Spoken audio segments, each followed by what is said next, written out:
देखिए, मैं मोदी सरकार जी के बारे में तो मैं सिर्फ़ इतना सा ही बोलना चाहूँगा, जब मोदी जी आप देखिए इतनी छोटी-छोटी बातों को भी अपने दिमाग में रखते हैं और अपनी आवाम से अपील करते हैं कि भई तुम बाहर पैसा खर्च मत करो, हमारे देश में खर्च करो ताकि हमारे देश के लोगों का भला हो, उनका ही भला होगा, उनको रोज़गार मिलेगा, उनके पास 2 पैसे की इनकम ज़्यादा बढ़ेगी, तो हमारा देश और तरक्की करेगा। तो इसीलिए तो मोदी जी जब 2014 में आए थे और आज 9 साल के बाद मोदी जी ने भारत की अर्थव्यवस्था को कहाँ ले जा चुके हैं वो। क्योंकि वो प्लानिंग के साथ काम करते हैं, हर चीज़ की समझ रखते हैं, वो ग्राउंड ज़ीरो से आए हैं, वो कोई चाँदी का चम्मच लेके मुँह में पैदा नहीं हुए थे मोदी जी। वो ज़मीनी हालात से, गरीबी से, वहाँ से आए हुए हैं मोदी जी। तो उनको अच्छी तरीके से पता पता है कि किस वर्ग का क्या तकलीफ़ है, आ गया है। ऐसी हुँ। बातों पे अगर बड़े यूट्यूबर लड़ेंगे तो वो अच्छा नहीं लगता है। मेरा तो ये कहना है भाई कि भई आपस में कंप्रोमाइज़ कर लो, जो भी हो मसला तुम्हारा आपस में निपटा लो और ख़त्म करो कहानी को और आगे बढ़ो। तुम नहीं, नहीं, आपकी नहीं, अपनी शादी उसी दिन हो जाएगी जिस दिन तुम नेपाल आ जाओगी, तो मुझे मेरे नेपाल काठमांडू में आके फ़ोन करना है या जहाँ भी तुम पहुँचो, मैं आऊँगा तुम्हें मेरी रिसीव करने के लिए और मैं सचिन की तरह, अगर सीमा की मैं तरह। अगर मैं अगर मैं सीमा बन के आ गई और आप सचिन ना निकले आगे से, आप फरार हो गए, तो मैं क्या करूँगी अरे वहाँ आके? मैं इस पागल वजह का बच्चा हूँ, मैं फरार हो जाऊँगा। सीमा के 1 मिलियन से ज़्यादा सब्सक्राइबर हो गए। सोने का अंडा देने वाली मुर्गी बन जाओगी। पूरा मीडिया तुमको घेरेगा, यूट्यूब से कमाई करोगी। तुम आने नहीं वाली तो भाई, बनो। भाई तुम इंटरनेशनल खिलाड़ी हो भाई, क्लब क्लब क्रिकेट खेलने वाले लोग नहीं हो। तुम दूसरे मुल्क जाओगे तो वहाँ दूसरे मुल्क के ही सपोर्टर मिलेंगे। ये इस चीज़ की तुम्हें आदत होनी चाहिए कि हमारा गाना नहीं बजाया दिल विल विल विल कौन-सा गाना है तुम्हारा वो? अबे तुम गाने सुनने आए हो, मुजरा करने आए हो या क्रिकेट खेलने आए हो यहाँ पे? मस्जिद वो मैदान के अंदर नमाज़ पढ़ेंगे। अबे नमाज़ पढ़ने के लिए मस्जिदें बनी हुई है। तुम नमाज़ पढ़ने की जगह पे तो क्रिकेट खेलते हो, क्रिकेट खेलने की जगह पे नमाज़ें पढ़ते हो। हद होती है भाई, तुम्हारा रिलीजन है, तुम फॉलो करो, तुम नमाज़ पढ़ो, वज़ू करो, हमें कोई दिक्कत नहीं। भाई वो मैदान है क्रिकेट का, लेकिन तुम्हारी पाकिस्तानी टीम की सोच देखो, सारे के सारे पंडाल लगा के वहीं नमाज़ करेंगे। भाई क्या फ़ायदा?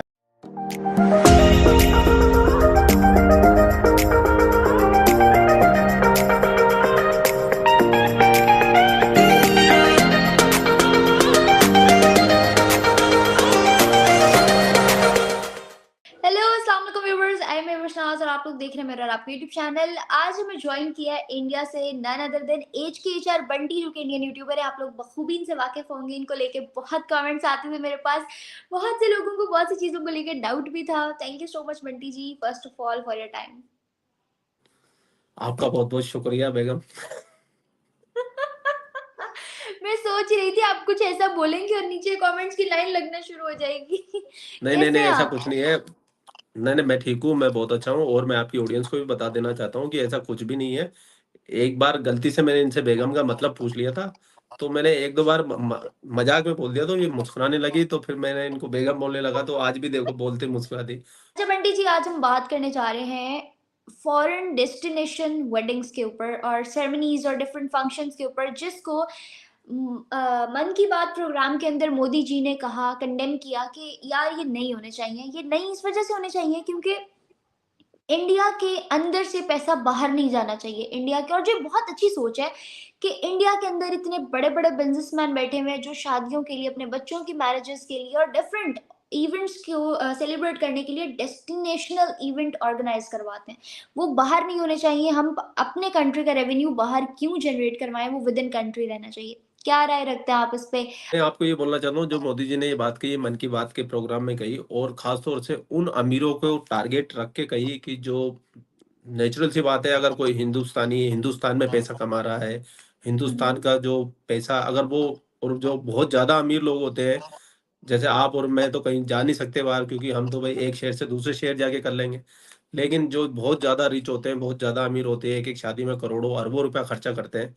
वो खर्चा क्या हमारे देश में एक कल्चर बनता जा रहा है, एक रिवाज बनता जा रहा है। ख़ास तौर से टर्की में जाके वो शादी करते हैं, जैसे विराट कोहली, अनुष्का ने वो इटली में की थी शादी। तो हमारे देश में अमीरों में ये कल्चर बढ़ता जा रहा है कि वो विदेश में जाके शादी कर रहे हैं।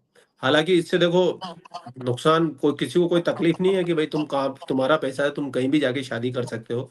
लेकिन इससे नुकसान जो हिंदुस्तान की अर्थव्यवस्था का हो रहा है, हिंदुस्तान की उन अवाम का हो रहा है जो शादी पे डिपेंड होते हैं, कि जिनका काम शादी से रिलेटेड होता है। अब वो सारा पैसा विदेशों में जाके उड़ा के आते हैं। तो इंडिया से तो नेचुरल सी बात है डॉलर जाएगा, लेकिन वहाँ जाकर जो पैसा खर्च करने वाले हैं, वो अगर हमारे हिंदुस्तान में खर्च किया जाए, तो हमारे देश के लोगों को कितना रोज़गार मिलेगा, करोड़ों, अरबों रुपया मतलब पाकिस्तानी भी अरबों रुपया, इतना रुपया वो खर्च करते हैं एक शादी के अंदर।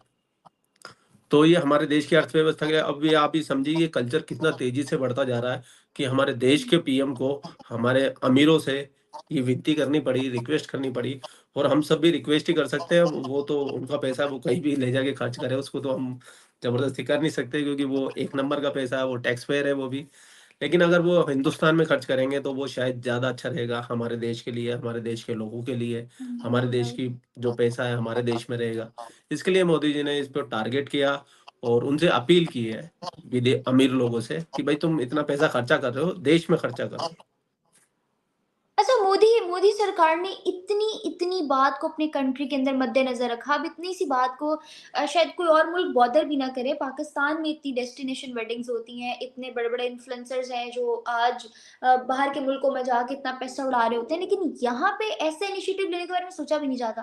क्या कहेंगे मोदी सरकार को कि वो इतनी-इतनी चीज़ों को भी अपने कंट्री में मद्देनज़र रख रहे हैं?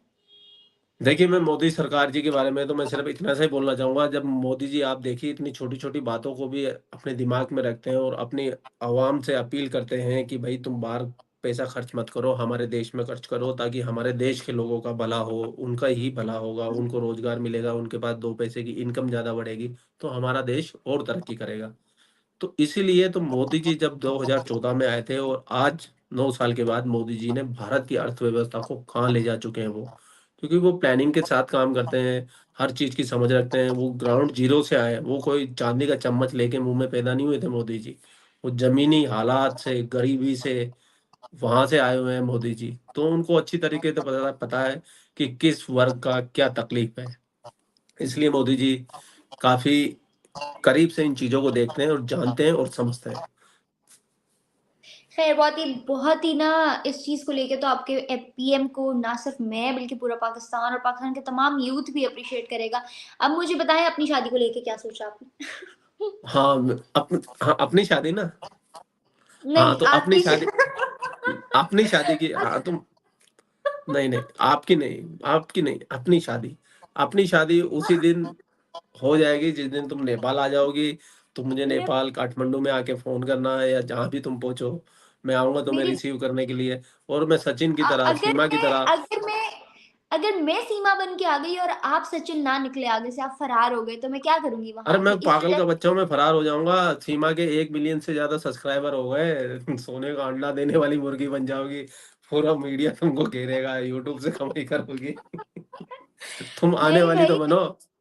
अगर आपको पाकिस्तान से लड़की चाहिए तो आना पड़ेगा, हम थोड़ी हर कोई सीमा नहीं, थोड़ी नहीं, होता नहीं, है। अब सीमा भी तो आई है, वो तो 4 बच्चे और लेके आई है दहेज के अंदर, और क्या तो चाहिए? 4 बच्चे थे उसके तो उसको आना पड़ा ना। अब मैं इस उम्र में नौजवान लड़की मैं हिंदुस्तान आती अच्छी लगूँगी, आप आ जाएँ आपको आना है तो। अरे अच्छी, बहुत अच्छी लगोगी, भले तुम्हारे ऑडियंस से पूछ लो, वो कमेंट सेक्शन में बता देंगे कि भाई कितनी अच्छी लगोगी। चलो जी, बता देखते देना हैं भाई क्या लोग, कमेंट्स आप आते ना हैं। आज देखिए इसके सवाल का कमेंट्स में ये ये जवाब ज़रूर दे के जाना। बंटी जी कमेंट्स में गालियाँ ही पड़ती हैं मुझे 90% इस बात पे। बंटी फलाँ तुम ये, तुम वो मुझे भी पड़ रही होती है बहुत सारी। लेकिन ख़ैर अच्छा। कोई नहीं, मसाला मिलता रहना चाहिए, सबका मनोरंजन होना चाहिए। और रही मेरी शादी की बात, तो मैं शादी से मेरी तो काम से शादी हो गई है, यूट्यूब से शादी हो गई है। तो मैं इसी में लगा रहता हूँ और बस इसी को एन्जॉय कर रहा होता हूँ। तो शादी करने का ख़्याल ही नहीं आता कभी। अच्छा, मैंने प्रीवियसली आपसे इंटरव्यू करना था लेकिन उन दिनों आप बिज़ी थे कहीं पे जिसकी वज़ह से हमारी बात नहीं हो सकी। बात करनी थी वर्ल्ड कप के ऊपर। वर्ल्ड चैंपियन ट्रॉफ़ी आई है कंट्री में, क्या सिनेरियोज़ हैं, क्या राय रखते हैं उसके ऊपर? अब आने वाले जो मैचेज़ हैं, टेस्ट मैचेज़ भी चल रहे हैं, सीरीज़ भी आती रहती हैं, क्या कहेंगे सारी टीम्स को लेके? पाकिस्तान को शिकस्त दी, वर्ल्ड कप में जाके आप लोग रह गए, जो कि बड़ा अनफॉर्च्यूनेट सिचुएशन थी। और पाकिस्तानी तो दुआएँ कर रहे थे, किसी ने केक तैयार करके रखे हुए थे स्पेशली यूट्यूबर्स ने कि कल काटेंगे, इंडिया जीतेगा काटेंगे लेकिन अपना कट गया उनका। बड़ा दुःख हुआ वहाँ वालों को नहीं, यहाँ वालों को भी बड़ा दुःख हुआ है, क्या राय रखते हैं? ये चैंपियन ट्रॉफ़ी 2025 में पाकिस्तान में होने वाली है। इंडिया में नहीं आई है, इसके ऊपर पाकिस्तान ने क्योंकि पाकिस्तान को अच्छी तरह के तरीके से पता है कि भारत की टीम पाकिस्तान नहीं जाएगी। तो पीसीबी वालों ने आईसीसी को ये क्लेम किया है कि भारत अगर कैंसल करता है, तो हमको भारत से मुआवजा दिलवाओ। ओह! तो पीसीबी ने ये काम किया है कि भाई हमको मुआवजा चाहिए, भारत नहीं आएगा तो। तो चैंपियन ट्रॉफी पाकिस्तान में होगी 2025 में। और रही बात अब वर्ल्ड कप की, तो वर्ल्ड कप तो हमने पहले दिन ही जीत लिया था जब हमने पाकिस्तान को पेल दिया था। पाकिस्तान की क्रिकेट में मट्टी पलीत कर दी थी। तो हमारा वर्ल्ड कप तो उसी दिन चालू हुआ था, उसी दिन खत्म हो गया था। और अगर ईमानदारी से कहूँ बात, एक क्रिकेट फैन के नाते, तो भारत की टीम की परफॉर्मेंस ही बहुत शानदार थी। भारत की टीम 10 लगातार मैच जीतते हुए फाइनल में पहुंची। फाइनल में उस दिन उनका दिन नहीं था, वो हार गए। लेकिन मैं सच बताऊं, भारत की टीम ने हिंदुस्तानियों का दिल जीत लिया। हालांकि वो इमोशनल तकलीफ होती है कि भाई इतने करीब आके भी हम मंजिल तक नहीं पहुंच पाए। वो थोड़ी तकलीफ होती है, मुझे भी हुई थी। एक दो दिन तो मैंने वीडियो भी नहीं डाले थे कि इसी तकलीफ ओह! में कि भाई क्या मुंह दिखाऊंगा मैं अपनी ऑडियंस को। ऑडियंस भी गायब हो गई थी एकदम, पता नहीं कहाँ चले गए थे सब अपने अपने कोमा में। मैंने तो खुद क्योंकि जो वीडियो क्रिकेट नहीं लवर करी। होता है ना, उसको तकलीफ होती है। वो इमोशन जुड़े हुए होते हैं टीम के साथ में, क्योंकि वो खिलाड़ी नहीं होते, वो देश देश के लिए खेल रहे होते हैं। तो वो हमारा सही। सम्मान होते हैं। तो बस अपने आप को तसल्ली इसी से दे ली। और नेचुरल सी बात है, 10 टीम जीत और 10 टीमों को हरा के पहुंचे थे। तो बस इससे खुश हैं हम कि हमने पाकिस्तान को पहल दिया, 10 मैच हमने जीत लिया, विश्व चैंपियन तो हमें ही। और अब देख लो ना, उसी ऑस्ट्रेलिया का क्या धूल कूट रहे हैं हम। T20 की अभी 2 सीरीज, वो 2 मैच हुए हैं, दोनों में उनको टाइम टाइम फेस कर दिया। अच्छा, आपने कहा कि हम वर्ल्ड कप तो उसी दिन जीत गए थे जिस दिन पाकिस्तान को बुरी शिकस्त दी थी। अफ़गानिस्तान वालों ने भी यही कहा, वर्ल्ड कप हमने उसी दिन नाम कर लिया था जिस दिन पाकिस्तान वालों को शिकस्त दी थी। ये सब लोग क्या क्रिकेट खेलने सिर्फ़ पाकिस्तान के साथ आते हैं? बाकी कोई मैच नहीं चल रहा होता किसी का? पाकिस्तान को क्या है, चुल बहुत लगी हुई होती है ना। चक्कर ये है, पाकिस्तान बड़ी-बड़ी डींगे मारते हैं, और इन पाकिस्तानियों की जुबान, इन लाहौरियों की खास तौर से है ना, इतनी बड़ी जुबान होती है, ज़मीन पे पोंछा लगा लो तुम। ये इतनी बड़ी-बड़ी डींगे हाँकते हैं मैच शुरू होने से पहले। तुम देख तो सही, हमारी वो शाइन चलेंगे, हमारे वो तूफ़ान का जलजला चलेगा, बाबर आज़म के कदमों से अहमदाबाद का कदम थिरकरा जाएगा। ऐसी-ऐसी बातें करते हैं तुम्हारे पाकिस्तानी मीडिया में बैठ के। और जब ऐसे जो बड़बोले लोगों को पीटने में मज़ा आता है ना, वो आनंद दोगुना हो जाता है।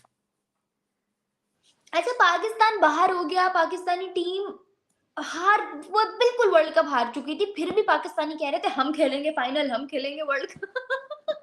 हाँ, तो वही पाकिस्तानी तो ना, अवाम फिर भी पाकिस्तानियों की जज़्बाती ज़ुबान है। बहुत लंबी है। इनमें अकल तो बिल्कुल है नहीं, लेकिन इनकी ज़ुबान बहुत लंबी है। बातें बड़ी-बड़ी करवा लो, बड़ी-बड़ी डींगे हँकवा लो इनसे, और फिर ये जब बस हारते हैं कर मुँह दे। की खाते हैं ना। ऐसा बंटी जी, ऐसा ही कुछ पाकिस्तानी पब्लिक का कहना था जिस दिन इंडिया फाइनल हारा है कि देखा बड़ा आसमान पे चढ़ रहे तो थे देखो, इसीलिए हार पाकिस्तान की गए। पब्लिक को तो बोलने का मौका मिल गया ना, उनको तो जीत मिल गई। वो तो ऑस्ट्रेलिया को नेचुरली सपोर्ट करेंगे। देखो, रियायती हरीफ है, हम दुश्मन है, एक दूसरे के जाने दुश्मन है। ये तो, इसमें तो कोई इनकार ही नहीं है, ना आपका ना मेरा। हमारी ऑडियंस तो यही चाहती है कि भाई पाकिस्तान हर मैच हारे। और हर मैच हारती है, जब भी पाकिस्तान हारती है तो हाँ, यहाँ हिंदुस्तानी जश्न मनता है। और इधर इंडिया मैच हारती है तो वो पाकिस्तानी जश्न मनाते हैं। ये कोई गलत बात नहीं है, नेचुरल सी बात है। तो इस चीज़ को मैं फ़ील नहीं करता हूँ मैं। लेकिन उनका तो कोई लेना कंट्रीब्यूशन नहीं था ना। तुम लोग तो लीग में से बाहर हो गए, टॉप 4 में भी नहीं पहुँचे, तो तुम्हारे लिए तो जलालत है। अगर ठंडे दिमाग से सोचो, भाई तुम तो जलील हुए, तुम काहे के जश्न मना रहे हो? इंडिया तो फाइनल में जाके हारा ना। हम ज़लील नहीं हुए, हमें फ्री का मौका मिला था हिंदुस्तान देखने का। हम लोग हैदराबादी बिरयानी खाने आए थे, हम मॉल्स में शॉपिंग की हमने फुल हिंदुस्तान देखा, एन्जॉय किया पब्लिक के पैसे से, और फिर हम सुकून से वापस अपने मुल्क आ गए। हमारा क्या नुकसान हुआ? नुकसान हुआ ना, देखो तुमने बिरयानियाँ खाई है, होटलों से ज़ोमैटो से ऑर्डर करके दिए हैं और शॉपिंग करके गए हैं। मैंने सुना है बाबर आजम साड़ी भी खरीद के लेके गया है। और अब बाबर आजम ने तुमको नहीं दी है साड़ी, ये मत बोल देना कि भाई मेरे लिए लाया था। इमाम की शादी हो गई। जी, जी, इमाम उल हक के मैंने देखे थे कुछ वीडियो क्लिप्स। इमाम उल हक की शादी हो गई है। अच्छी बात है, होती रहे शादी। लेकिन वो इंडिया के अंदर तो आके फेल हो गया, खत्म हो गई उसकी कहानी। पाकिस्तानी अवाम का कहना है वैसे तो हमने चल जाना था, लेकिन हम इसलिए नहीं चल सके क्योंकि हमारे सारे प्लेयर्स की शादियाँ हो गई हैं। नहीं, ऐसा कुछ नहीं है। जो ऐसा लॉजिक देते हैं वो निहायती बेवकूफ़ है। अकल नाम की कोई चीज़ नहीं है। शादी होने से कोई मतलब परफ़ॉर्मेंस पे क्या फ़र्क पड़ता है? देखो, वो इंटरनेशनल खिलाड़ी है। अगर मैं मज़ाक हुँ। की बात को साइड में रख के अगर मैं सीरियसली बोलूँ, किसी भी देश के अगर कोई नेशनल टीम के अंदर खेलने वाले प्लेयर है, तो वो नेशनल प्लेयर है, नेशनल। हज़ारों, लाखों, करोड़ों लोगों को बीट करके वो इस जगह पे आए हैं। तो अगर वो ये छोटी-छोटी बातों में भी अगर वो उन पे प्रेशर आ जाएगा और ये मतलब प्रेशराइज़ हो जाएँगे, तो फिर लानत है ऐसे खिलाड़ियों को। इनको खिलाना ही नहीं चाहिए फिर, कि भई हमारे वहाँ बहुत सारा क्राउड मिलेगा, नीली-नीली जर्सियाँ दिखेगी। भाई तुम इंटरनेशनल खिलाड़ी हो भई, क्लब क्लब क्रिकेट खेलने वाले लोग नहीं हो। तुम दूसरे मुल्क जाओगे तो वहाँ दूसरे मुल्क के ही सपोर्टर मिलेंगे। ये इस चीज़ की तुम्हें आदत होनी चाहिए। कि हमारा गाना नहीं बजाया दिल विल विल विल कौन-सा गाना है तुम्हारा वो? अबे तुम गाने सुनने आए हो, मुजरा करने आए हो या क्रिकेट खेलने आए हो यहाँ पे? मस्जिद वो मैदान के अंदर नमाज़ पढ़ेंगे। अबे नमाज़ पढ़ने के लिए मस्जिदें बनी हुई है। तुम नमाज़ पढ़ने की जगह पे तो क्रिकेट खेलते हो, क्रिकेट खेलने की जगह पे नमाज़ें पढ़ते हो। हद होती है भाई, तुम्हारा रिलीजन है, तुम फॉलो करो, तुम नमाज़ पढ़ो, वज़ू करो, हमें कोई दिक्कत नहीं। भाई वो मैदान है क्रिकेट का। लेकिन तुम्हारी पाकिस्तानी टीम की सोच देखो, सारे के सारे पंडाल लगा के वहीं नमाज़ करेंगे। भाई क्या फ़ायदा क्या? वहाँ प्रैक्टिस करो, मैच खेलो, क्रिकेट खेलो भाई, वहाँ नमाज़ पढ़ रहे हो। नमाज़ पढ़नी है अपने होटल में पढ़ो या मस्जिद में जाके पढ़ो। जो काम जो करने की जगह होगी वहाँ पर तो वो काम करते नहीं है। फिर पिट जाते हैं और फिर कहते हैं कि भाई इंडिया वालों ने मारा, हिंदू बेरहम है, हमें कूट दिया। तो भाई हमारी क्या गलती? तुम अपने आप को तो सुधार लो। और तो और है वो एक और पाकिस्तानी वो कह रहा पंडितों ने ना काले जादू कर दिया हमारी टीम पे। इसके लिए उनसे रन नहीं बन रहे। मैंने कहा हद हो गई, ये तो नेक्स्ट लेवल हो गया। और हाँ, एक बंदे ये ने मैं तो एक और पाकिस्तानी क्रिकेटर है अली रजा कुछ ऐसे नाम था उसका। उस बंदे ने तो ये कह दिया शमी की जो गेंद स्विंग कर रही है ना उसमें चिप लगी हुई है एक। आईसीसी उनको अलग गेंद देता है। हद हो गई यार भाई, हद हो गई। इन पाकिस्तानियों से तो भगवान बचाए। बहरहाल पाकिस्तानी हम लोग पब्लिक रिएक्शंस करते हैं, पाकिस्तानियों के पब्लिक रिएक्शंस ने तो अच्छे-अच्छे इंडियंस की बैंड बजा दी। ऐसे-ऐसे जवाब, इवन चंद्रयान पे भी आपने सुना होगा कि वो चाँद पे चले गए तो हम कौन-सा पीछे हैं, हम भी चाँद पे हैं, यहाँ भी पानी नहीं है, वहाँ भी नहीं है, यहाँ गैस नहीं है, वहाँ भी नहीं है, बिजली यहाँ भी नहीं है, वहाँ भी नहीं है, हम भी चाँद पे हैं। तो इस हाँ, तरह के वो जो है ना सुना था, वो काफ़ी वायरल हुआ था, वो शोएब चौधरी की वीडियो में किसी ने कहा था। हाँ, ऐसे कंपैरिज़न्स करने में अच्छा आप ये तो मानते हैं ना पाकिस्तान 100 चीज़ों में पीछे है, जुगाड़ में बहुत आगे, बातें करने में पाकिस्तान बहुत जुगाड़ आगे। में बहुत आगे, पाकिस्तान झूठ बोलने में बहुत आगे, पाकिस्तान मक्कारी में बहुत आगे, चालबाज़ी में बहुत आगे और सबसे मेन साजिशें करने में बहुत आगे है। इसका कोई पाकिस्तान का मुकाबला नहीं। अच्छा साज़िशों वाली बात क्यों कही आपने? क्योंकि देखो, पाकिस्तान में साजिश ही होती रहती है, कोई एक-दूसरे के खिलाफ साजिश ही चलती रहती है। वो इसके खिलाफ साजिश हो रही है, वो इसके खिलाफ। पाकिस्तान में ये साजिश शब्द को ना, इसको अवार्ड मिलना चाहिए साजिश शब्द को, क्योंकि पाकिस्तान में अगर कोई दूसरी चीज़ कोई चल रही होती है, वो सिर्फ़ साजिश चल रही होती है। या तो ये कर रहे होते हैं या इनके खिलाफ कोई कर रहा होता है। ये साजिश बहुत बहुत मुकद्दस वर्ड होना चाहिए आपकी पाकिस्तान के अंदर। अच्छा ये साज़िश जो है ना ये हमेशा हमें देखती दिखती थी मेनस्ट्रीम में या हमारी पॉलिटिकल लाइन में।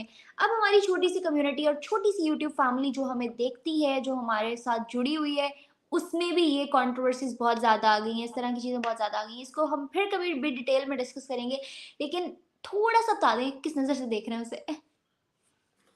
मैं तो देखो, अभी मैं किसी भी कंट्रोवर्सी में, कोई भी कंट्रोवर्सी कोई लड़ता है तो बच्चों की तरह कोई लड़ते हैं, छोटे बच्चों की तरह। जैसे मैंने आपको पहले भी बताया था कि भाई कोई हुँ, स्कूल में केजी में पढ़ने वाले बच्चे होते हैं कि वो मेरा रबड़ ले गया, मेरा शॉर्पनर ले गया, मेरा टिफिन खा गया है। ऐसी हुँ। बातों पे अगर बड़े यूट्यूबर लड़ेंगे तो वो अच्छा नहीं लगता है। मेरा तो ये कहना है भाई कि भाई आपस में कंप्रोमाइज़ कर लो, जो भी हो मसला तुम्हारा आपस में निपटा लो और ख़त्म करो कहानी को और आगे बढ़ो। हुँ। क्योंकि एक-दूसरे को गोली मार के तो ख़त्म करने से रही है। जुबानी जंग करेंगे, जुबानी जंग करने से कोई फ़ायदा है नहीं। अच्छा, आपको नहीं लगता ये कोई पब्लिक स्टंट भी हो सकता है? क्योंकि पाकिस्तान में या चाहे टिकटॉक की फ़ील्ड हो या ड्रामा इंडस्ट्री, पब्लिक स्टंट्स बहुत चलते हैं। देखो, पाकिस्तान में आपके सब कुछ पॉसिबल हो सकता है। पाकिस्तान, पाकिस्तान है। आपके पाकिस्तान में सब कुछ हो सकता है। देखो यहाँ पे आपका आर्मी आर्मी कमांडर है ना, प्रधानमंत्री को चला सकता है। आपका आर्मी कमांडर पूरे मुल्क को चला सकता है। आपका आर्मी कमांडर सारे बिज़नेस चला सकता है। आपका आर्मी कमांडर होटल चला सकता है। तो आपके मुल्क में कुछ भी हो सकता है भाई, कुछ भी हो सकता है। बस कर दो भैया क्यों मरवाओगे? चलें जी, बंटी जी, थैंक यू सो मच। इससे पहले कि बाहर कोई वीको आ जाए, बहुत अच्छा लगा आपसे मिलके, बहुत अच्छा लगा आपसे बात करके। Thank you so much viewers for watching us. Further videos के लिए मेरे चैनल को लाइक, सब्सक्राइब और बेल आइकन को क्लिक करना आप बिल्कुल मत भूलिएगा। तब तक के लिए धन्यवाद जी। जय श्री राम। मुझे और मेरे गेस्ट को दें इजाज़त। अल्लाह हाफ़िज़।